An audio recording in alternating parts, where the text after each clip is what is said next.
November 20 గొప్ప అంచనాలు. చదవండి.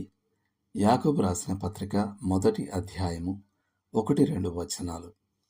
మీరు నానా విధములైన శోధనల్లో పడునప్పుడు అది మహానందమని ఎంచుకొనుడి. యాకోబు 1:2. క్రైస్తవ జీవితం తేలికైందని ఊహించే విశ్వాసులు దిగ్భ్రాంతికి లోనవుతారు. మనం దేవుని యొక్క చెదిరిపోయిన ప్రజలమే తప్ప ఆయన ఆశ్రయం పొందిన ప్రజలం కాము గనుక మనం అన్నిసార్లు మనం అనుకున్నట్టే జరుగుతాయని ఆశించలేం. యాకోబు 1:1. కొన్ని శ్రమలు మనం మనుషులం కాబట్టే వస్తాయి. అనారోగ్యం, ప్రమాదాలు, భంగపాట్లు, చివరకు విషాద ఘటనలుగా అనిపించేవి కూడా. మరి కొన్ని శ్రమలు మనం క్రైస్తవులం కాబట్టి కలుగుతాయి. సాతాను మనతో పోరాడతాడు. లోకం మనకు విరోధంగా ఉంటుంది. ఈ సంఘర్షణ కారణంగా జీవితం పోరాటమయమవుతుంది.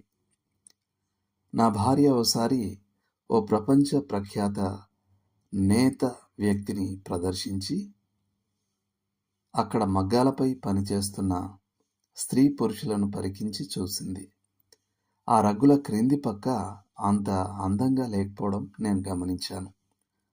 ఆకృతులు అస్పష్టంగా మరియు దారాల కొసలు వేలాడుతూ ఉన్నాయి. తప్పుడు ప్రక్కను చూసి పనివాణ్ణి గాని పనిని గాని తీర్పు తీర్చకండి అని మా గైడ్ మాకు చెప్పాడు. మనం జీవితం యొక్క తప్పుడు ప్రక్కను చూస్తున్నాం. ప్రభువు మాత్రమే పూర్తయిన ఆకృతిని చూస్తాడు.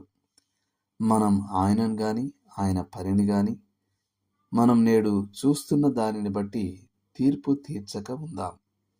ఆయన పని ఇంకా పూర్తవలేదు. లోతుగా ఆలోచించాల్సిన విషయం.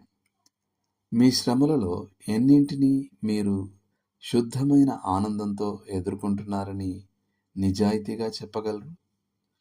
మనకి ఇష్టం లేని పరిస్థితుల్లో కూడా మరింత ఆనందాన్ని ఎలా సమకూర్చుకోవచ్చు? దేవుడు మిమ్మును దీవించునుగాక. ఆమేన్.